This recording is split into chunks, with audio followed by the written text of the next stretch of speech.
Hi guys, it's Eva and welcome to new book releases in April. These are all the books that I'm excited for in April, so please share the ones that you're excited for down below. Some of them, a lot of them might be the same because I picked, I think, quite a few of them a lot on the top of the list this time because those were the ones I wanted to read. So number one is Lost Roses by Martha Haley Kelly. This comes out April 9th. And this is by the author who did The Lilac Girls. This book is tied into The Lilac Girls. This is about Caroline in The Lilac Girls, but it's about Caroline's mother, so one generation before World War II, because that was a whole World War II epic, and this is going to be a World War I epic. And so this tells the story about three amazing women again, and it goes through a story from them going from St. Petersburg to Paris. It starts out with Caroline's mother, Eliza, and this is her story, and once again, it's also set on true events. So I'm really excited for this one. The Lilac Girls got a lot of hype, and a lot of people told me to read it, and I have not read it. So I don't know, I might read this one and then finish The Lilac Girls. I've listened to like a quarter of The Lilac Girls, but maybe I'll read the Roses book, since it was before. I usually don't read things out of order and then read The Lilac Girls. I'm not sure yet. So number two is Wicked Saints. And this is Something Dark and Holly series number one. And it's by Emily Duncan. And it comes out April 2nd. So this story follows three different people. It follows a girl. So it follows a girl who can speak to gods, a prince who doesn't know he can trust, and a boy who kind of has all the secrets. So they're taking three different paths, and together I think they have to kill the king and stop a war, and it's been like a century-long war, and so it sounded intriguing. I think this was a YA... I think this was like a YA space fantasy novel. There were quite a few space fantasy. Maybe this one wasn't, but I was excited about it. It sounded intriguing. It sounded adventurous. And there's two different boys, so we'll see. The next one had the cutest cover, Meet Cute, if you see it right here.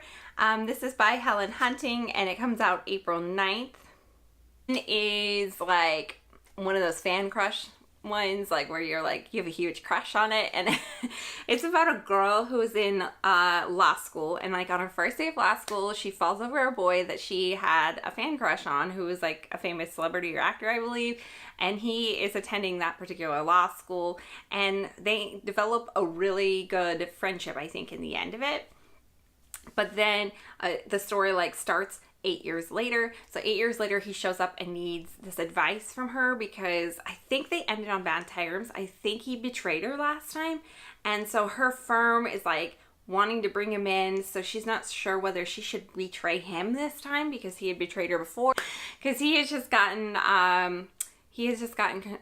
parental control over his 13-year-old sister. And so that's why he had came to her for advice, but it's kind of one of those things, to betray or not to betray, and we'll see where this one goes. And it brings up all these old feelings from the past and their friendship, and I'm guessing some mixed feelings in there as well. And it just sounded like a cute romantic story, and a lot of times I don't like celebrity stories, but sometimes I do. And this, I don't know, this one just has such a cute cover. It'll catch your eye if you see it, and I think it sounds pretty good. Book number 4 is Devouring Gray, and this is by Lynn, Herman, and it comes out April 2nd. And so the reason this one captivated me was because it said it was like Stranger Things and Raven Cycle, and I read the first one of Raven Cycle. I did like half of the other one, and it was pretty good. I don't know why I just dropped the series, but I really liked it, and I like Stranger Things, which is pretty exciting. So this one's a bit spookier. I usually don't pick spooky novels, especially unless they've like gotten a lot of reviews and people really like them, but that one just kind of captivated me. So the story is about Violet, and it's quite kind of a simple synopsis, but there's like bodies turning up, and she is one of the original founding 4 families and has just moved back to this particular town, and then she kind of meets some people but doesn't really get along with them, I think, and then she gets in with the group of the other 4 founding, there's like a group of 4 of the other founding family members of this particular town,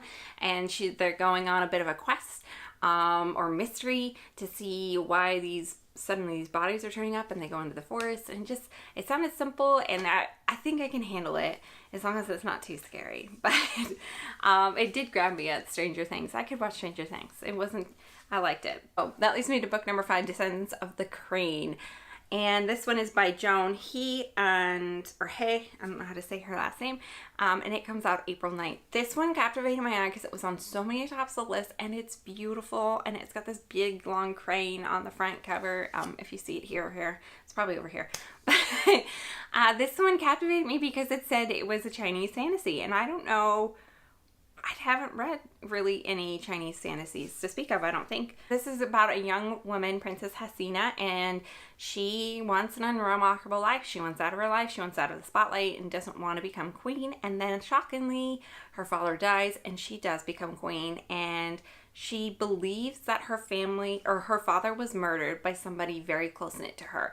So that's where the story takes off. It sounded good. I've never read a YA, like, fantasy Chinese novel before, so it sounded interesting and different, and I'm excited for that one. And it has a ton of good reviews already on Goodreads. So number 6 is In the Neighborhood of True, and this is by Susan Kaplan Carlton, and it comes out April 9th. So the setting of this is Ruth's father has died, and she moves, this is set in 1958, and she moves from New York to Atlanta, and Atlanta is filled with debutantes and sweet tea and a whole lot of racism, as we know. She is Jewish, and she feels the need that she realizes in order to be popular in a town and meet friends, she has to hide her religion or be Jewish. So she can't have both. So she decides to hide her religion, and she meets a boy going out, and she starts to fall for that boy, and his name is David. And she meets him like in an all-white Christian organization, and so she's falling for him. But at the same time, she still does go to church with her mother, or the temple, or yeah, she still does go to church with her mother to appease her mother, and I don't think her mom knows that she's like hiding her religion from her friends. And she meets a boy there, and his name is Max. And so I think the thing said that it was like 2 worlds, 2 decisions, 2 boys or something, or 2 religions. So I think it's a huge part of like a growing up piece and finding out who you are and what you believe in. And so yeah, we'll see who she falls for in the end, but it sounded really cool and good. There was like a lot of romances, I believe, coming out in April. A lot of cute ones to pick from, but this one sounded a little more interesting, a little different from kind of the run-of-the-mill high school, college meets boy and girl. Number 7 is the last one, and then I kind of have an honorable mention, and I'm just not sure about that one. But number 7 is The Aurora Rising, and this is by Kristoff and Amie Kaufman, and it comes out, I believe, April 9th. So this is set in 2380 Aurora Academy. The Aurora Academy, and the cadets are sent off into like their first missions. And I've read some space things. The reason I picked this one is because I've read some space things by Amie Kaufman before. And I really, really loved her writing, and I loved the storylines, and there was always really good romances in it. And then the other one, and then the other author, Kristoff, he wrote the, what is that called? The Illuminate cycle, and which has gotten a lot of good reviews, and I've seen a lot of hype about it on YouTube, and I even bought the first book because I was excited about it. I just haven't read it myself. And so I put this one on the list just because I liked hers, and he's gotten a lot of good reviews on his Space Files, so I think together, hopefully, they wrote a really good book. And I don't know if I'll read this one before I read the Illuminate Files. I might read those ones first. I'm not sure. But I was still really excited about this. I think this one was quite high up on a lot of people's lists for a YA. What is it? Like a dystop? It's not even a dystopian. It's like just future galaxy cadet fighters. And I'm excited about that one as well.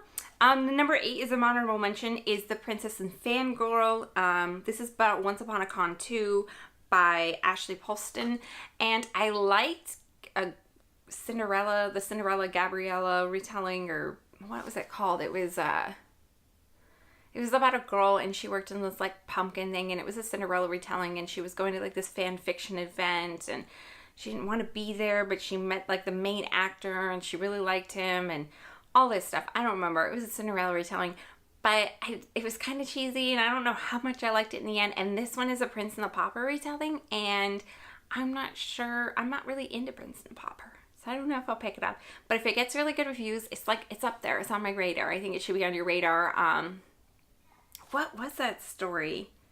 Gosh, I wish I could remember the name. I'll pop it up here if I, well, this probably has the Princess and the Fangirl, and so yeah, I'll pop up the other one over here, the name of it. But those are all the new book releases I'm excited for in April. Tell me if you have heard of some more. There's some really good ones coming out in May. May always has a ton of new book releases I'm excited for. And so I will see you guys in the next one. See you next time. Bye!